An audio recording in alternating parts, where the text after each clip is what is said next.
النهاردة أنا عايز أقولك وأقول لنفسي حاجة مهمة جدا. لو أنت خايف على رزقك أو خايف من بكرة، فأحب أقولك وأقول لنفسي زي ما قلتلك القصة الصغيرة دي.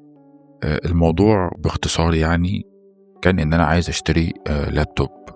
فأنا كلمت شركة معينة كده في المعادي ونزلت وخلاص، وكنت رايح أشتري اللابتوب وخدت عربيتي وماشي على طريق السويس.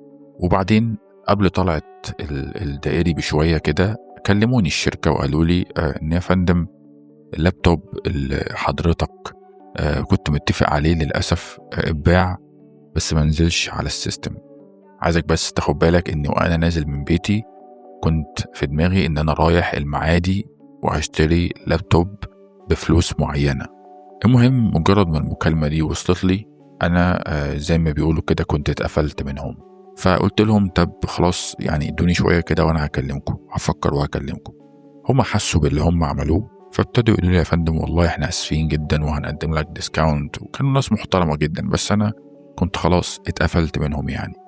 فخلصت المكالمة من هنا ومفيش، كان الدائري قدامي وقررت في جزء من الثانية أو حاجة كده قالت لي ما تطلعش الدائري وخش الرحاب. وأنا على طول بقعد في الرحاب وليا صحابي هناك أصلا. فدخلت الرحاب وكلمت ناس صحابي نزلوا قعدوا معايا وقعدت أفكر هناك. المهم وأنا بسكرول في الفيسبوك كده لقيت في شركة ظهرت قدامي. الشركة دي لما دخلت على الصفحة بتاعتها لقيت عندهم 500,000 فولور، وده كان أكبر عدد ناس أشوفه على صفحة على الفيسبوك للمنتج اللي أنا عايز أشتري اللابتوب ده. فحسيت إن الناس دول أهل ثقة.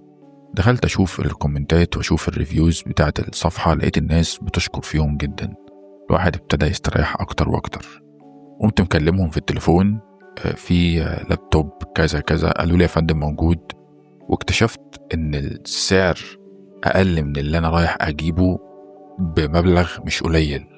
واكتشفت كمان إن عندهم فرع موجود في المكان اللي أنا موجود فيه في الرحاب.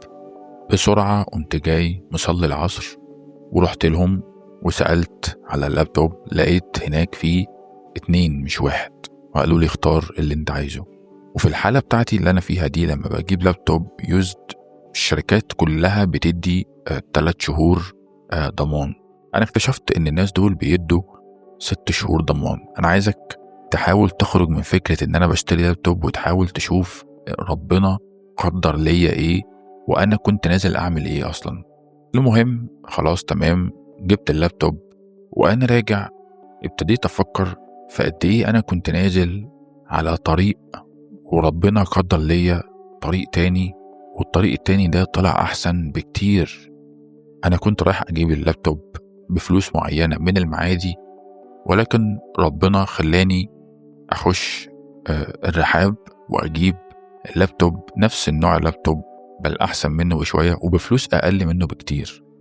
حسيت ساعتها إن خوفي وقلقي من المستقبل ومن رزقي مش في محله، وقد إيه إن الإنسان ممكن يكون مستعجل وعايز كل حاجة بسرعة، بس هو مش بيحاول يقف شوية ويفكر في قد إيه إن ممكن يبقى التأخير ده مفيد ليه، وقد إيه ممكن يكون هو بيدور على حاجة معينة وربنا بيقدر له وبيخلي القدر يسوقه لمكان تاني أحسن بكتير من اللي هو بيكون عايزه أو من اللي هو بيكون فاكر إنه خير ليه. ومن ساعتها وأنا حسيت إن الواحد لازم يبتدي يثق في ربنا بشكل أكبر شوية، ويحاول يخلي عنده إيمان بإن اللي جاي ده طالما هو ملوش يد فيه أو مش بإيديه فهو ما ينفعش إنه خاف، لأن كل حاجة جاية من عند ربنا، ولأن ربنا اللي هيسوق القدر وهيسوق كل حاجة ليه وهيجيبها له لغاية عنده في الوقت المناسب ليه. بسم الله الرحمن الرحيم. يدبر الأمر من السماء إلى الأرض. ربنا بيدبر كل شيء وكل حاجة من فوق. انت تبقى فاكر ان انت ماشي وبتنفذ اللي في دماغك، ولكن انت ماشي في الحياة وبتنفذ إرادة ربنا اللي فوق كل شيء. وبس كده.